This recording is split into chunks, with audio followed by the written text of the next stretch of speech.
Eccoci. Allora, rieccoci in studio. Andiamo a conoscere un pochino qual è il movimento padovano, visto che partiamo con Tito Capello, allenatore dello Sci Club Padova. Tra l'altro qui abbiamo qualche tuo campione, anche abbastanza vivace da quello. Com'è qui a Padova? Come state approcciando anche questi giochi sicuramente presenti e come sono questi ragazzini? Allora, qual è il movimento? Perché Padova ovviamente c'è una trasferta da fare per allenarsi. Padova, sciare da Padova è ed è sempre stato molto impegnativo perché non possiamo finire scuola e andare a sciare, ma dobbiamo prendere la macchina, fare 2 ore di macchina, fare un sacco di fatica, svegliarci presto la mattina ed è impegnativo per i bambini, impegnativo per i genitori che coprono anche tutte le spese, quindi ci vuole tanta passione ed è quella che cerchiamo in qualche modo di insegnare ai nostri ragazzi, quindi non andare a sciare perché ve lo dice qualcuno o perché dovete fare la gara, quindi bisogna assolutamente andare a sciare, ma sciare perché volete farlo, perché vi piace, perché vi divertite. Con questo spirito penso di riuscire a creare un bel gruppo, penso di riuscire a fare un bel lavoro, mi sembra che i risultati ci siano, nel senso che siamo partiti da un gruppetto di 5 bambini la prima volta, vediamo una bella massimo, squadra. adesso siamo in 2/3, 2 fissi, 1 dipende dalle presenze. Se ci sono tutti abbiamo bisogno di 3 allenatori. Vieni dallo sci, facevi un'attività sportiva? Io ho sempre fatto attività sportiva, la faccio ancora quando il tempo me lo permette. Purtroppo per fortuna devo dedicarmi molto ai signorini, quindi mi resta poco tempo, però quando ho qualche occasione, le notturne, soprattutto le gare notturne, cerco ancora di farle per tenermi allenato, per tenermi in forma, perché comunque bisogna essere in grado di dimostrare a loro come si fanno le cose perché le possano imparare. Per poter dimostrare bisogna essere un pelo allenati. Senti, Quindi si fa noi parliamo di sci da discesa, qui stiamo vedendo immagini di sci da fondo. Hai fatto il corso, sei maestro di sci, giusto? Esatto. Ecco, perché è importante quando si va in montagna, i bambini piccoli, affidarli magari anche per 2 ore, 2 o 3 lezioni ai maestri, piuttosto che portarseli dietro e poi magari essere poco incisivi nell'insegnamento dello sci? Allora, ci sono 2 motivi fondamentali. Il primo, che può essere banale, ma non è così scontato, i maestri sanno cosa dire ai bambini per farli divertire e per farli imparare divertendosi, cosa che i genitori tante volte sottovalutano, pensano di portarseli dietro risparmiando questi 30-40 euro all'ora, pensando sì vai ce l'ho fatta, ho risparmiato i 40 euro, il bambino sta imparando lo stesso, sottovalutando il fatto che magari loro con quel metodo là ci mettono 1 settimana a insegnare al bambino a fare la spazzaneve quando il maestro poteva metterci 2 ore, soprattutto il bambino impara in modo sbagliato, impara degli automatismi che non sono quelli. Il problema è che i bambini imparano presto, esatto, però imparano prestissimo, se imparano ma dopo... male e gli resta tutto. Io a credo 35 anni ho fatto una lezione con una maestra argentina che era abbastanza carina, perché non si va in cerca solo dei maschi. A Piancavallo, dove andavo sempre in vacanza, e a 35 anni mi ha cambiato il peso sugli sci. Ho cambiato modo di sciare. Mi ha guardato e detto tu sbagli perché schiacci dentro e devi schiacciare all'esterno. E là è cambiato, cioè a volte non serve... I maestri hanno la formula magica, di solito hanno la formula magica, dicono quelle 3 parole che ti sistemano. Comunque è importante il lavoro dei maestri, noi siamo molto amici con i maestri Caberlava, li abbiamo avuti qua tutti i maestri, che sono veramente il maestro Mario e la sua squadra, che salutiamo, magari ci seguono anche lì, sono impegnati anche loro a spalar neve. E devo dire che c'è veramente un rapporto bello, umano, i maestri sono simpatici, sono bravi, vogliono bene, cioè, credo che sia un bel rapporto e sia molto importante. Poi arrivano i tecnici che sono allenatori e allora non è che siete così tanto teneri come è giusto che sia perché diventa una cosa un po' più seria. Di solito sono questi... Anche insegnare anche la disciplina nello sport perché poi aiuta. Quando ti passano in mezzo alle gambe che stai facendo la coda con i maestri, non succede più per fortuna. I nostri impianti... come siamo messi a impianti? Dovevamo avere anche il rappresentante. Il rappresentante degli impianti non è potuto venire assieme al sindaco di Falcade perché hanno una riunione proprio relativa a un nuovo impianto che deve sorgere su San Pellegrino. E allora avevano questa riunione, non lo so di preciso. Volevo collegare da Cima Uomo a Malga Ciappella, è un vecchio progetto, però Roberto. Devono decidere sul... appassionatissimo di quella, proprio di quella zona. Quindi... lo so. Bellissimo. Allora, abbiamo parlato di sci, presentiamo la squadra. Dai. Siete pronti? Ci siete? Quindi Padova. Allora, come la foto con l'hockey, vi alzate in piedi, quindi alla mia sinistra per la regia, nell'angolo vestiti di blu, così la regia sa dove andare a inquadrare. Per lo sci club abbiamo Paolo Favaro, Antonio Pavanetto,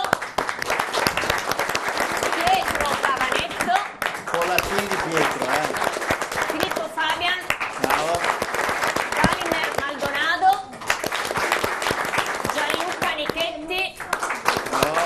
Carlotta Castagnaro, La nostra diva. Nicola Simio, Silvio. Davide Surace, Eleonora Stevanato, sono tantissimi, Edoardo Guzzonato, Vittoria Guzzonato, Benedetta Tronconna, Bogetic Niccolò e Moscato Gildo, che ogni tanto dobbiamo tirargli le orecchie dal più vivace del Gildo, gruppo. vieni qua, Gildo, vieni qua.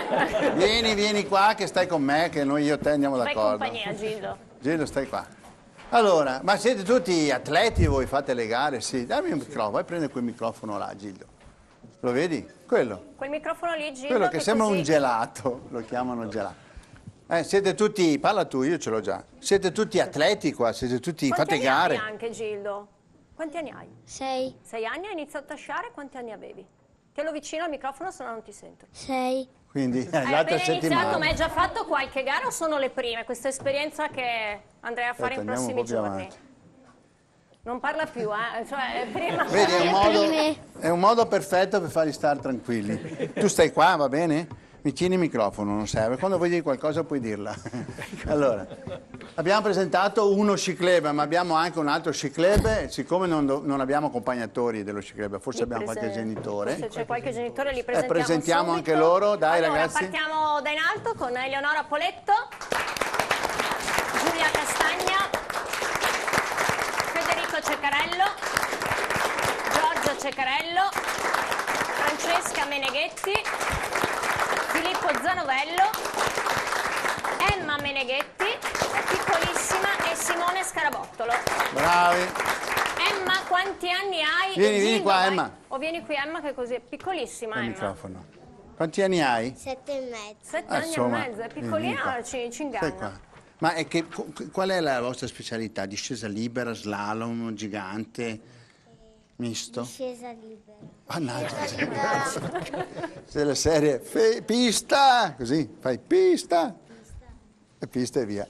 Va bene, se ci fosse qua Gianfranco Bardelle, il nostro presidente regionale, che viene dallo sci, ci racconterebbe tutta la storia dello sci club Padova, perché l'ha vissuta molto vicino. L'abbiamo giusto? visto anche nelle immagini prima nel video.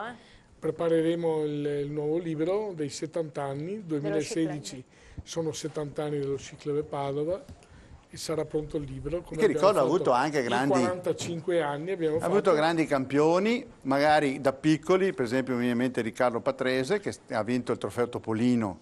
Sì. Ed poi ha scelto, anzi aveva già scelto i motori veramente, Aveva perché già scelti i era già campione del mondo di go-kart, e poi Riccardo è diventato un grandissimo pilota di Formula 1. Poi la Carlotta Baggio, Baggio, che sì. è arrivata nella squadra B femminile nazionale. E insomma, anche l'esempio più classico è Tomba, che Sì. da Bologna, poi dopo lui andava molto spesso sia sul Cimone che a Cortina, ma insomma, è sempre, insomma i talenti ci sono dappertutto, basta scoprirli, vero ragazzi? Ed ora dell'hockey, diciamo qualcosa dell'hockey, Alessandra? Qualcosa dell'hockey le parliamo con Sergio Cancelleri. Abbiamo una neosquadra qui a Padova, quindi la fortuna di avere averla. una struttura Ricordiamo la adatta struttura al all'hockey e plebiscito. al pattinaggio artistico, la struttura del Questa qua? plebiscito. È stato difficile per tanti anni per tutti coloro che non potevano avere la struttura in casa andare negli stadi di Feltre o Asiago, addirittura chi aveva più censo a Cortina. Adesso abbiamo questa fortuna, i nostri allenatori oggi non ci sono perché sono impegnati con i piccoli, perché si comincia a giocare hockey non a quell'età, ma ancora più piccoli, cioè a 2 anni e mezzo, 3 anni. In modo da imparare a avere dimestichezza Sì, anche con... e quindi la responsabilità dell'allenatore è anche in questo, cioè cercare di curare le basi per poi dargli in futuro la possibilità di frequentare la pista e lo sport in maniera proficua e sicura soprattutto. Essendo che segui un po' tutti gli sport del ghiaccio, insomma, si apprezza questo impegno dell'amministrazione comunale e della famiglia Barbiero per la zona del plebiscito, perché è utile un po' a tutto, al pattinaggio. Qui abbiamo avuto Carolina Cosa, abbiamo avuto Lambiel, abbiamo avuto come si chiama il russo? Sì, e poi quando ci sarà l'occasione che saranno pronti gli spalti e quindi la struttura sarà pronta, completata, allora avremo anche la possibilità di allestire degli show, diversi show, tipi di show e gare importanti.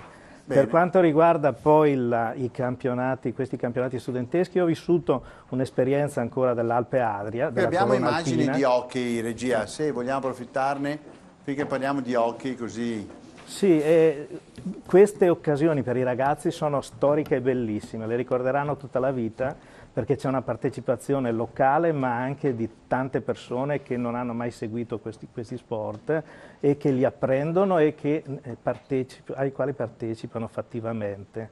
Quindi molto un po' bello. Tutto il mondo del ghiaccio è stato avvantaggiato a questo impianto. Una cosa curiosa, è stato battuto anche un Guinness dei primati, non tutti lo sanno ma io c'ero della serie, di Giuliano Calore, che è quel funambolo in bici senza manubrio, che ha fatto un'ora praticamente girando sul ghiaccio, con la bici sul ghiaccio senza chiodi e vincendo, cioè diciamo, iscrivendo un nuovo record, è l'uomo al mondo con più record iscritti nel Guinness dei primati.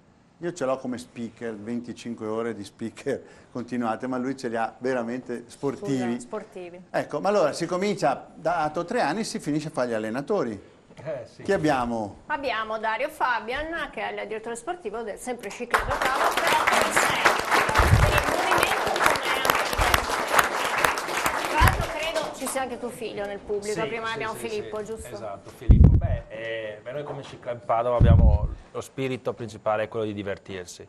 Facciamo divertire i nostri bambini e facciamo divertire le famiglie. E con questo spirito è nata una squadra di genitori che magari dopo qualche decennio sono ritornati sugli sci con il piglio agonistico e che devo dire si impegnano tanto quanto i bambini per cercare di ottenere i risultati, chiaramente con sempre l'interesse al sano divertimento, alla gioia che accompagna noi e i nostri figli. Bene, torniamo al programma di questi giochi del Veneto invernali. Tu hai già dato delle anticipazioni, Flaviano. Certo, e tu sono le cose importanti? Hai anche accennato a Calore, e lo avremo anche là. Sì, ad Alleghe avremo uno spettacolo al termine dei giochi il sabato sera. Con mezz'ora. Quanto bella è quella zona? Adesso mezz'ora, dai, facciamo un po' di pubblicità. Penso che le piste del Veneto non abbiano nulla a che invidiare con tutte le altre europee.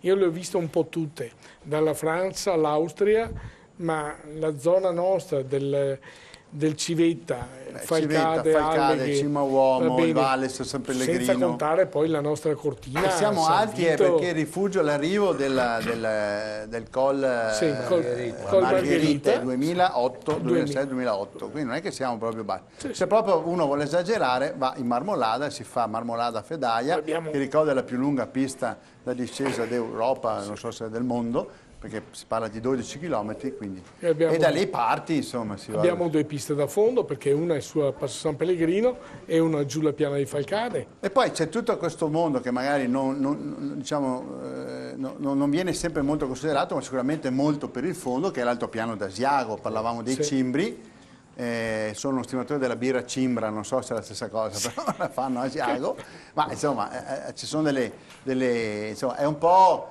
un rifugio intermedio, diciamo così, dal punto di vista sciistico, però le eccellenze della pista lungo la ferrovia, ricordiamo i mondiali, gare importanti, cosa ci dici? Roberto, Asiago ha la sua grande identità. Che sull'altipiano c'è grandissima professionalità, quest'anno sono riusciti a fare una tappa di Coppa del Mondo con neve zero, quindi è gente professionalmente valida, ha nel sangue la tradizione del fondo e effettivamente sull'altipiano a livello di fondo si scia molto bene, si impara tantissimo e ci sono degli spettacoli anche lì molto... E poi abbiamo anche Fabris, tanto per fare un nome a caso, medagliati olimpici della corsa, della velocità, che insomma... Facciamo un applauso a tutti questi grandi atleti che sono degli straordinari testimoni del lavoro che c'è alle spalle di tutto questo. Uno può anche avere, tra virgolette, la fortuna di riuscire a fare meglio di altri delle cose, ma non è che a loro fanno meno fatica, meno impegno, anzi l'impegno è ancora maggiore. Qualche volta si scivola sbagliando un pochino, come ha fatto qualcuno, perché magari sotto pressione il nostro grande Schwarz ha avuto un problema, no? Parlo comunque di altri sport, ma perché si è tanto sotto pressione. Nel nostro caso, nel caso di questi atleti, è un impegno, è una fatica, è tanta fatica. Allora lasciamo accomodare i nostri due atleti, non li teniamo qui poverini in piedi e diamo la linea intanto alla regia per la pubblicità. Grazie.